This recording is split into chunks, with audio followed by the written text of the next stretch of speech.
Welcome to the Breeder's Brew, the dog breeding podcast hosted by myself, Sara, the canine family planner, and me, Isobel, the canine nutrition coach. We're promoting responsible breeding by unpicking the minefield of breeding myths and methods for owners wishing to expand their whelping wisdom. Well, hello. I'm back. Yay. Day 3. Isn't it just? And how many of you are exhausted? And how many of you are feeling wonderfully relaxed and kicking your feet up today? I think most people probably fall in the first of those categories. Do you not think? All need a rest. Fully fed, nourished, or overfed if in doubt. The overfed. Bored of the Christmas TV. May have experienced some snow. Oh, wouldn't that be a luxury, having a white Christmas? Not down here, that's for sure. But I'm sure some areas of the Highlands, possibly. You never know. Be interesting. You have to let us know, guys. Did you get snow this Christmas? Wow, international audience, Isobel. That's true. Yeah, that's true. But then again, you've got to be in the Northern Hemisphere to be in winter right now, haven't we? I've got friends that are currently celebrating their holiday traditions on the beach in Australia, living their best lives. And I think, oh my goodness, my brain can barely comprehend that some countries even have sunshine right now, let alone warm weather. So when is Australia Day? 26th Never heard of January. Yeah, Australia Day. I couldn't remember. I didn't know if it was like tied into New Year or this, that, whatever. Marks the arrival of Britain's first fleet into Sydney Cove in 1788. Wow, I'm surprised they celebrate that. That's interesting. Put it politely. That's interesting. Though 1788, that's still, we were talking about dates before, isn't it? There was a lot going on in the 1700s, isn't there? Yeah, that was a busy 100 years. Oh my goodness, all the things. Yeah. I'd like to to be say fair, we've had a Isobel, busy 100 years now, but it does say a bit further on, symbolising the start of British colonialisation. It also is a controversial holiday, seen as many Indigenous Australians see it as Invasion Day. So yeah, we totally understand how that could be perceived that way. That's for sure. Yeah, it's fascinating how many controversial dates, celebrations, festivities actually are around the world. It does surprise me. Well, I guess it gets lost over time, doesn't it? Which is how we started this whole podcast series, is that you may think it's one thing, and because you wasn't around when it first initially popped up to understand the true meaning of it. Oh yeah, like Christmas carols, right? Like it's such a normalised thing that we have Christmas carols. And what other time of the year do us Brits ever sit around and sing? We don't. I mean, we all have a concert, but it's a bit different, isn't it? The Christmas carol, we'll gather around a tree and singing. It's pretty different, obscure. Well, it depends if your local bar does karaoke, I suppose. Yeah, that's true. That's true. Or carpool karaoke. Yeah, fair. Okay, I'll give you that. That's true. But no, yeah. in regards to the Christmas sense, yeah, caroling is most certainly a thing, isn't it? But it hasn't always been the case, has it? That's what I was going to say. It's such an interesting fact that I didn't know. It was actually banned in Britain in like been 1700s, 1600s, which is really interesting to think that was pre-writing for a lot of people, back then couldn't even write. So if Christmas carols were banned, it's fascinating to think they've still managed to pass down through the last 300-400 years, despite the fact that must have been a period of time that they weren't even written. They were whispered instead. Yeah, well, it must have been. Behind closed doors, the message was still shared, because otherwise we wouldn't have the carols that we have now. They've just literally survived because they've been passed down, kept, treasured, I suppose. Well, which is any kind of knowledge, isn't it, that's passed down over time. Like we've already said about some people still weaning their puppies on Weetabix because that's been passed down, that's ingrained in dog breeding, that might be a sensible way to wean your puppies. And to be fair, I think that was even featured on a popular UK TV reality show, Jeremy Clarkson's Farm. Of course. The Labrador litter. They weaned with Weetabix, because I saw the reel on social media and there was a lot of comments saying how that wasn't the appropriate thing to do. Should have booked a call with me, shouldn't I, Sarah? I'd have been able to help, damn it. Yeah. I'm sure they don't even know that a canine nutrition coach exists, Isabel. That's the more No, dude. concerning part as well. Yeah, it is. You're very true. Yeah, it's probably one of those things, though. I mean, it's no different to fertility specialists. I feel a lot of people have no idea they exist until they try and get a breeding, they try and have puppies, and it kind of doesn't really go right. They haven't got a scan, and then she never gives birth to puppies. And they kind of go, oh, why is like none of this worked? And then that's when they then backtrack and go, oh, I need some help, and then end up stumbling across fertility support. So it's fascinating how backwards the discovery process can actually be. It's a need to know basis. I think with any specialism, that becomes the case. That why would you assume? Hopefully, everyone's in quite a positive mindset of it's just going to work. So only when it doesn't work is when they realise they might need some help and assistance, and then they go, "Oh, look at all this amazing knowledge sat there available to us," which kind of brings us on to our third day and what we've achieved with the podcast, isn't it? Because that's a knowledge bank that's sat there waiting, accessible to anyone to discover when they need to discover it. Absolutely. I'd say quite happily that is one of my biggest accomplishments for this year, is the fact that we've just carried on showing up with it, Sarah, because life's been crazy busy for us this year. I just think actually if we had the year flash before our eyes, I'm sure we'd be really shocked if we had like a Spotify Wrapped on a work basis and life. Just if we just had a life wrapped actually at the end of this year, I reckon we'd be quite horrified and grateful and surprised at how busy and turbulent life's actually been. We've had a lot to deal with, yet we've still shown up with the podcast. We've still turned up. We've still made episodes. We've still been here doing the things, flying the flag, because it is so important to not gatekeep that information. And I think with society in general, everyone is so much more busy now. And as we know, the dog industry, dog breeding scene is forever changing. And I don't feel it's not very often that you'll meet someone now that say, oh yeah, well, I breed because my mum bred, or I breed because my auntie bred, or my dad bred. It seems to be very much people end up having a litter because their girl's lovely and they want a puppy from her. There's no generational pass down, or very rarely is there generational pass down with this sort of breeding knowledge now. So I think the podcast is probably more important than ever to give people that source of familiar, trusted advice in a way that is really accessible and really consumable. Yeah. Especially when we're this generation of content everywhere now. So it's all well and good there being a blog and another book to read and another article to read. But realistically, we're all busy. Like, who has time for that? So I'm really proud that we've gone out on a bit of a limb here and done the podcast and carried on for another year. Yeah, I think, well, when we think back, Isabel, to January this year, because we dropped series 1, and then that was it. We got busy with life. And then it was literally Jodie coming down at the beginning of the year because she wanted to catch up with like-minded people, that we thought, oh, while we're here, we'll do a podcast. And then that set the trigger, didn't it, to carry on the next series, the Q&A series. Then I done the annual Breeder Awards series. And now we're rolling into whatever this is, our Christmas series. So that's quite a lot considering the pace of life has carried on non-stop. But what I quite like about it, because it is hassle.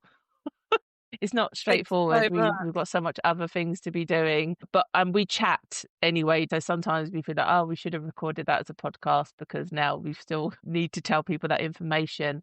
But I think I like the fact of it's just really accessible in a place like, there's tons of podcasts, but there's not tons of quality dog breeding podcasts.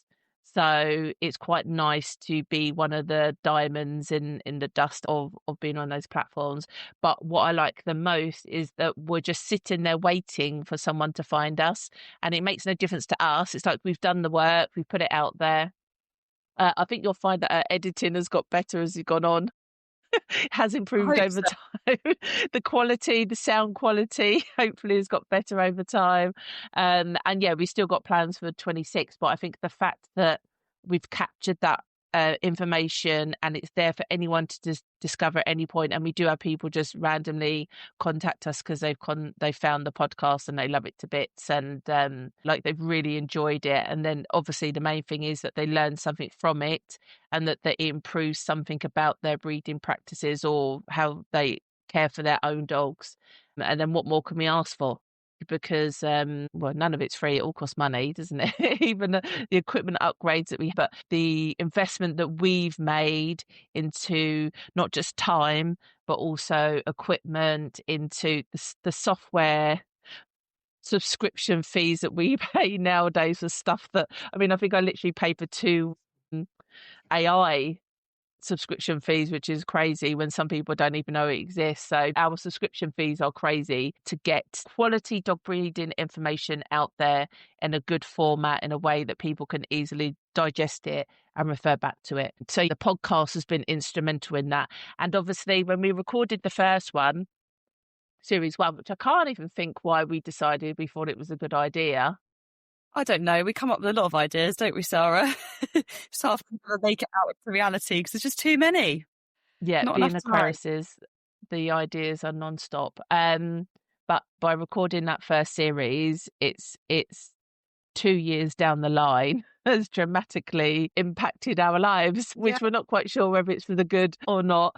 But it definitely took us down a path that we didn't realise we were going to go down. And obviously we enjoyed it, because otherwise we wouldn't be doing it, would we? But just goes to show, like, some skin in the game, and no different when you're dog breeding. Try something different, you know, and see what works, and see whether you're going to carry on doing that, or whether you reflect on it and you think, no, it's better to try something else, and just keep on improving. Because as Isobel said, like, the dog breeding arena is constantly changing, and I think there's going to be a lot of changes for 2026, which may put some people off, may be the fuel of the fire for other people. I definitely think you're right. So there's definitely a few lessons to come out of it. And I think one is just always persevering. I think sometimes people are so quick to jump on a trend or an idea with breeding, or maybe a breed, or maybe a colour. People are so happy to make that quick jump.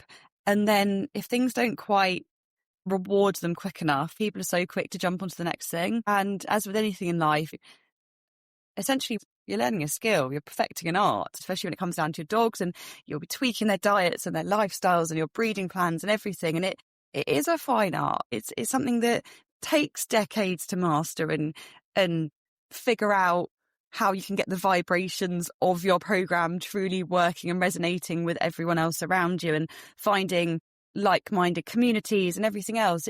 It does take a long time, and I think we are definitely this Amazon Prime generation now where we expect instant gratification.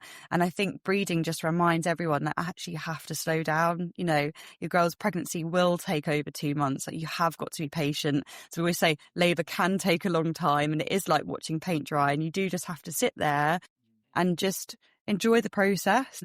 I think the podcast is quite similar in that. It's, you know, it has been a very slow process, and we've done our best along the way, and it does take a lot of time. You know, you guys sit and listen to us, lucky you, but it probably takes us 10, 20 times that length of one episode to actually get that into your eardrums, compared to the amount of time we spend on it. And everything's just a labour of love. And I think if you're passionate, don't ever forget why you're doing something, because that's when something becomes a chore. That's been something we've absolutely had to remind ourselves with the podcast. Busy time trying to pull this together. It's like, no, the reason we're doing this is because we're so passionate about helping people and not gatekeeping this information. Because if we're not sharing our ideas and practices and experience with newer breeders or people that are trying to improve their standards, then not enabling them to seize that opportunity, and it feels unfair. And I just think, we're over here flying the flag of what we believe in, and we just kind of got to keep marching to that beat, really. Keep banging that drum. So I hope you guys have enjoyed another year of podcasts anyway, because we certainly have enjoyed making them. And we've got a lot more to come in 2026. A lot of very exciting podcasts to come next year. And also what I think with the podcast is that we have gone to our own rhythm. There's many podcasts out there that drop a podcast a week, and they're keeping on that train of just go, go, go, go, go. But we never felt that was going to be right for the Breeders Brew podcast. and we've always released stuff in series because we've felt that this is a relevant chunk of information that we should be talking about at that moment in time. And that's no different to dog breeding. And what you've just said is just follow your own pattern, your own passion, and don't be too concerned. Like we said, comparison is the thief of joy. So as long as you're moving forward and positively on your own pathway, that's all you need to worry about. So we have got stuff coming in 26. We just don't know when. Be very soon, Just I'm setting you up sure. there. Well, no, we are, and we're super excited. What a way to end the year! We've nearly hit 10,000 downloads, guys.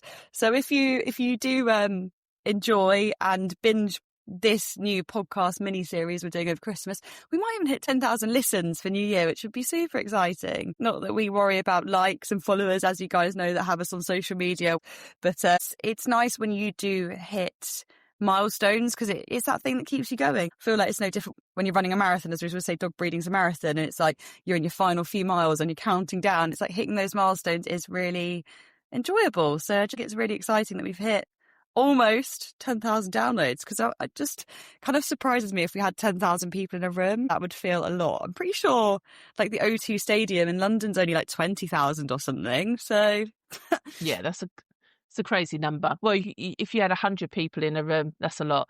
I mean, you have a litter of 12 pups. You have 12 puppy owners in a room. That's a lot of people all listening to you and about what you want to say about your puppies. So, yeah, the fact that we've hit those numbers, we've never chased numbers. There's not really been anything on their agenda. It's just, as Isabel said, a nice milestone for us to acknowledge and to sit back and appreciate that, yeah, some of the hard effort that we've done has been rewarded. And obviously it is a good insight into where you focus your energy and whether you should keep going in that area or not. And the podcast will keep coming, so you don't need to worry about that.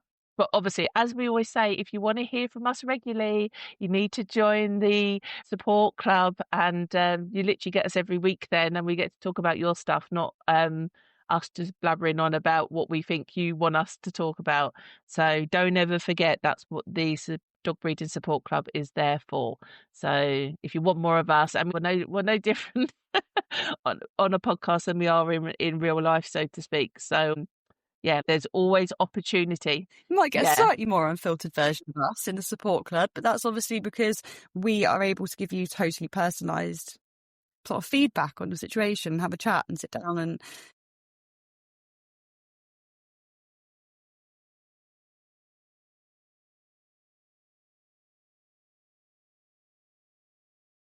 It will do. It will do. Right. We done for this one, Isabel? on that mini update, let's keep this brief, because I know you guys have probably got a very busy schedule of activities to go and crack on with and family to see and whatnot. So we'll get out your eardrums. Thanks for joining us. Hope you have a lovely rest of your day, and we will speak to you soon, no doubt. Yep. See you tomorrow. Bye.